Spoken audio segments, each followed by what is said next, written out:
龙脉定江山，康熙帝与三大风水迷局。大家好，我是弟子茂莹。今天咱们要聊的话题可了不得，都说一命二运三风水，这风水之道可是关乎家国天下的大事。康熙皇帝能够开创盛世，与他深谙风水之道密不可分。让我为大家细细道来，这风水是如何影响大清国运的。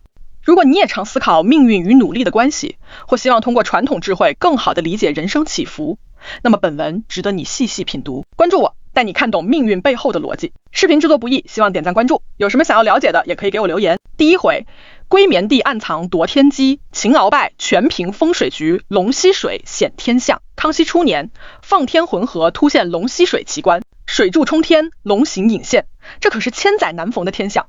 朝中精通玄学的大臣们纷纷进言，此乃天地异变之兆，必与国运息息相关。龟绵地现真容，风水大师柳青阳奉旨勘察后，道出惊人真相，此乃龟绵地灵气外泄所致。这龟绵地乃是上古灵龟蛰伏之地，得天地之精华，具日月之灵气，其地气之盛，足以与帝王龙脉相抗衡。更令人震惊的是，权臣鳌拜早已将其附葬于华严山龟绵地中。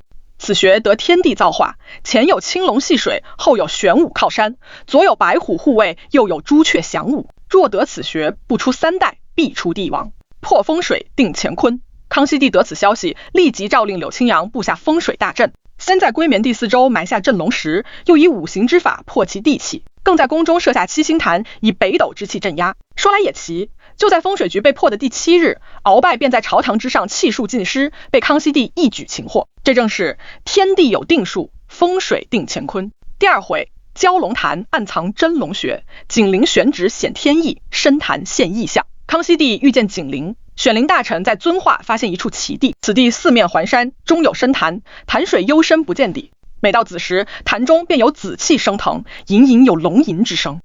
当地老者相传，此潭名曰蛟龙潭，下有真龙蛰伏，每逢甲子之年，必有蛟龙化真龙腾空而去。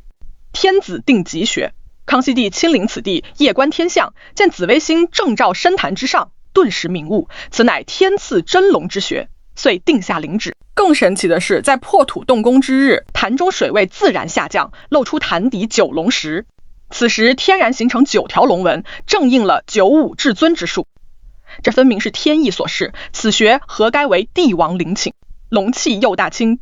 自景灵建成，大清国运日盛。康熙帝在位61年，开创盛世，正是得此真龙穴的庇佑。后世乾隆、嘉庆诸帝皆延续大清国祚，皆因此灵得天地之灵气，护佑爱新觉罗氏江山永固。第三回，